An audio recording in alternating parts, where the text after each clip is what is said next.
अस्सलाम वालेकुम class 9 students. आज हम फिजिक्स के चैप्टर नंबर 6 की न्यूमेरिकल प्रॉब्लम नंबर्स 6.2 और 6.3 को इस वीडियो में सॉल्व करेंगे। क्योंकि ये दोनों एक दूसरे से रिलेटेड हैं, इंटरलिंक्ड हैं, तो इसलिए हम दोनों को एक ही वीडियो में कवर करेंगे। न्यूमेरिकल नंबर 6.2 की स्टेटमेंट आपके सामने गिवन है। देखते हैं इसमें हमें क्या क्या डेटा गिवन है और क्या चीज हमने फाइंड करनी है। स्टेटमेंट कह रही है the mass of 5 litres of milk. Litre क्या होता है आपको पता होना चाहिए कि ये वॉल्यूम का बेसिकली यूनिट होता है। तो इसका मतलब है कि हमारे पास उस मिल्क का वॉल्यूम गिवन है which is basically 5 litre is 4.5 kilogram. ये क्या है? ये उस 5 लीटर मिल्क का मैस है विच इज 4.5 किलोग्राम।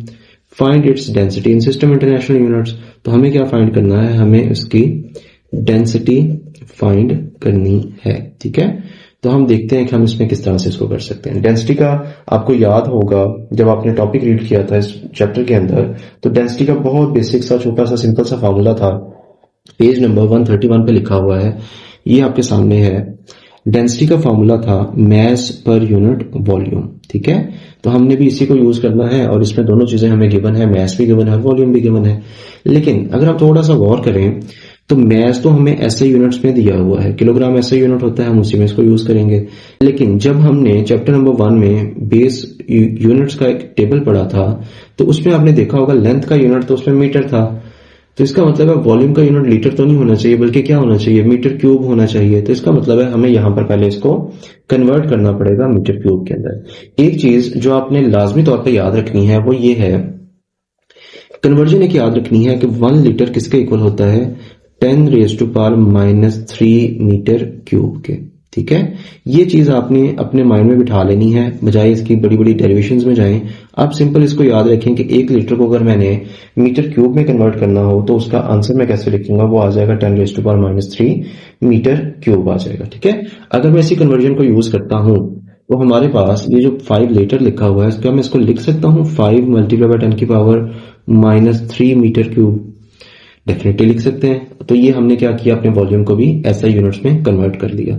अब हम यूज करेंगे वही फॉर्मूला जो हमने भी थोड़ी देर पहले बुक में देखा है, बाय यूजिंग डेंसिटी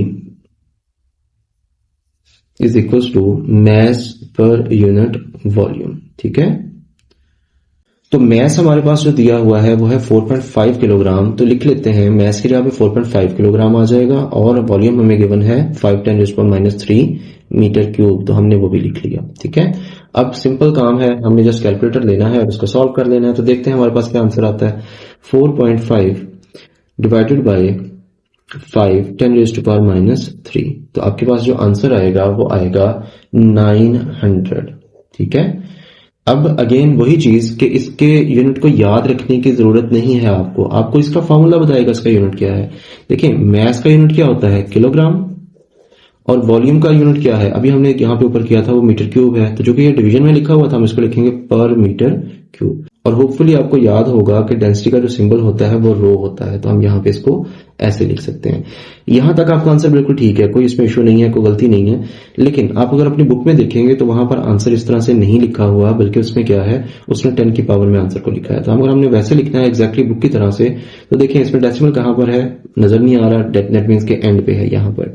तो हम इसको 1, 2 और 3 डिजिट्स पीछे लेके जाएंगे तो ये आ जाएगा 0.9 10⁻³ किलोग्राम पर मीटर क्यूब। ठीक है, डेसिमल से पहले आप अपनी मर्जी से जीरोस लगा सकते हैं, तो मैंने एक जीरो वहां पे प्लेस कर दिया। तो ये आपका आंसर आ गया जो बुक के अकॉर्डिंग है। ठीक है, तो ये इसका आंसर होगा। नेक्स्ट मूव करते हैं न्यूमेरिकल प्रॉब्लम नंबर 6.4 पे। न्यूमेरिकल प्रॉब्लम नंबर 6.4 की स्टेटमेंट आपके सामने है, इसको रीड करते हैं और देखते हैं हमें क्या डेटा गिवन है। A block of density 8 × 10⁻³ kilogram per metre cube has a volume of 60 cubic centimetre. हमें दो चीजें यहाँ पे गिवन है। एक तो हमें यहाँ पर डेंसिटी गिवन है जिसको हम रो से जाहिर करते हैं, वो है 8×10⁻³ किलोग्राम पर मीटर क्यूब। दूसरा हमें वॉल्यूम दिया हुआ है। ठीक है, वॉल्यूम हमारे पास है 60 सेंटीमीटर क्यूब। फाइंड क्या करना है? हमें मैस फाइंड करना है। ठीक है, अब अगर आप थोड़ा सा गौर करें, इससे प्रीवियस जो हमने न्यूमेरिकल इसी वीडियो में देखा है 6.2 वाला, उसमें भी मैंने आपको बताया था कि वॉल्यूम का जो स्टैंडर्ड यानी सिस्टम इंटरनेशनल यूनिट होता है वो होता है मीटर क्यूब। ठीक है, यहां पर आप देखें तो यहां पर सेंटीमीटर क्यूब लिखा हुआ है। दैट मीन्स कि पहले मैं क्या करूंगा, इस सेंटी प्रीफिक्स को खत्म करूंगा। ये प्रीफिक्स होता है चैप्टर नंबर 1 में, टेबल नंबर 1.4 था जिसमें आपने प्रीफिक्सेस को पढ़ा था। तो आपको याद होना चाहिए कि जो सेंटी प्रीफिक्स होता है उसकी वैल्यू कितनी होती है, 10 की पावर -2 होती है। तो मैंने जस्ट सेंटी की जगह पे वो लिख दिया 10 की पावर -2, और ऊपर जो क्यूब है उसको वैसे ही रहने दिया। तो जब हम इसको ओपन करेंगे तो ये आ जाएगा 60 मल्टीप्लाई बाय 10 की पावर।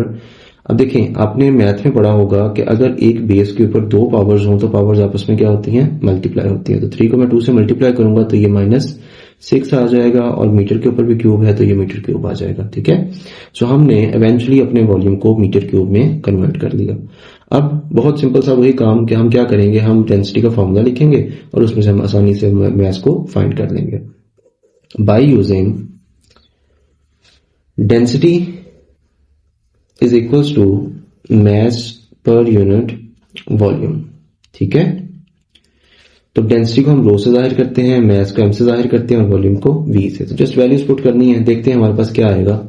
डेंसिटी की वैल्यू है 8 मल्टीप्लाई बाय 10 की पावर 3, मास हमने फाइंड करना है, और वॉल्यूम हमें दिया हुआ है 60 10 रेज़ टू पावर -6। ठीक है, क्रॉस मल्टीप्लीकेशन कर देते हैं तो ये 60 10 रेज़ टू पावर -6 इधर आके क्या हो जाएगा, इसके साथ मल्टीप्लाई हो जाएगा। तो 8 10 raise to power 3 multiply by 60 10 raise to power -6 is equal to m। तो हम यहां से आराम से मैथ्स कैलकुलेट कर लेंगे।